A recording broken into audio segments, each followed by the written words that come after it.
এই হচ্ছে দুইটা গ্লাসের মাঝখানে এরকম একটা স্পেস বার থাকবে, তারপর হচ্ছে সাইড দিয়ে এরকম টেপ থাকে যেন বাইরে হাওয়াটা ভিতরে প্রবেশ না করতে পারে। এটাই হচ্ছে ডবল গ্লাস। অনেকে হয়তো বুঝতে পারেন না বা জিজ্ঞেস করেন আমাদেরকে যে ডবল গ্লাস কোনটাকে বলা হয় বা কিভাবে করা হয়।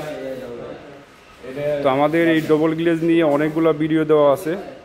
আমাদের ডবল গ্লেজিংয়ের কাজ সবসময় হয়েই থাকে, আমরা এগুলা নিয়ে অনেক সময় ভিডিও দিয়ে থাকি।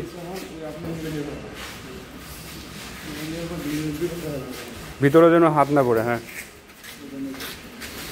এই ভিতরে হাত পড়লে ভিতরে ছাপ পড়ে যাবে যে। তো এই ডবল গ্লাসগুলি হাতে করলে একটা সুবিধা হচ্ছে কি, এটা দেখে দেখে গ্লাসগুলি পরিষ্কার করা যায়। আমরা আগে মেশিন দিয়ে ডবল করেছি, অটো মেশিন দিয়ে, কিন্তু দেখা যায় সাইডে নিয়ে যাওয়ার পরে ভিতরে ময়লা থাকে, নাহলে দাগ থাকে, যার কারণে আমরা এখন নিজেরাই হাতে করে থাকি। ভালোভাবে দেখে ঘুরে ঘুরে গ্লাসটা সুন্দরভাবে পরিষ্কার করা যায়। অনেক সময় দেখা যায় একটা দাগ গ্লাসের ভিতরে একদম লেগে যায় বা আঠা লেগে যায়, ওইটা দেখা যায় অনেকক্ষণ ডলে তারপরে হচ্ছে উঠাইতে হয়। কিন্তু অটো মেশিনে দিলে তো এইটা ওইভাবে মেশিন ঘষে ঘষে তো উঠানো সম্ভব হয় না আর কি। যার কারণে আমার মনে হয় হাতে, আমরা অনেক দিন ধরেই কাজ করতেছি, হাতে করলে সেটা বেটার হয়। এরপরে হচ্ছে সাইড দিয়ে সিলিকন করা হবে। এরপরে সিলিকন শুকানোর পরে আমরা এটার ভিতরে আর্গন গ্যাস দিয়ে দিব। এরপরে হচ্ছে এটা সাউন্ড প্রুফিং গ্লাস হয়ে যাবে আর কি, ডবল গ্লাস।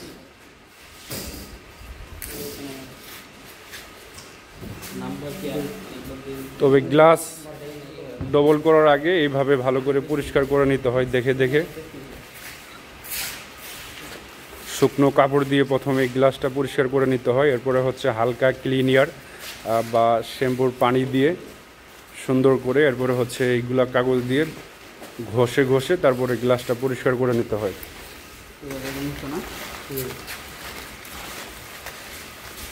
এইভাবে যদি হাত দিয়ে যদি ডলে ঘষে যদি পরিষ্কার করা হয়, আমার মনে হয় না আর কোনো ময়লা থাকার কোনো থাকবে, ময়লা থাকতেই পারে না। এইভাবে দুই হাত দিয়ে পরিষ্কার করলে ময়লা কোনোভাবেই থাকবে না। তো এটাই হচ্ছে ডবল গ্লেজিং একটা সুবিধা। নিজেরা হাতে করলে হাতের কাজের ফিনিশিংটাও ভালো আসে, সুন্দরভাবে দেখে শুনে তারপরে হচ্ছে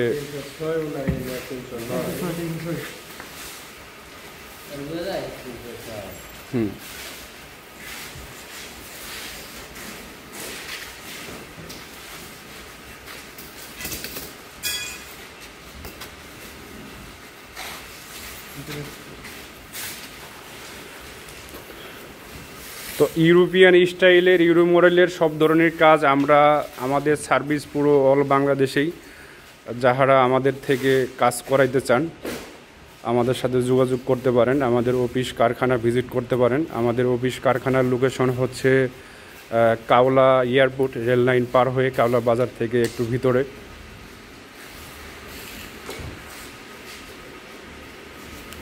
আমরা একদম রিজনেবল প্রাইসে কাজ করে দিতে পারি, যেহেতু আমাদের নিজস্ব কারখানা, সব কিছু আমরা নিজেরাই করে থাকি। এর জন্য হচ্ছে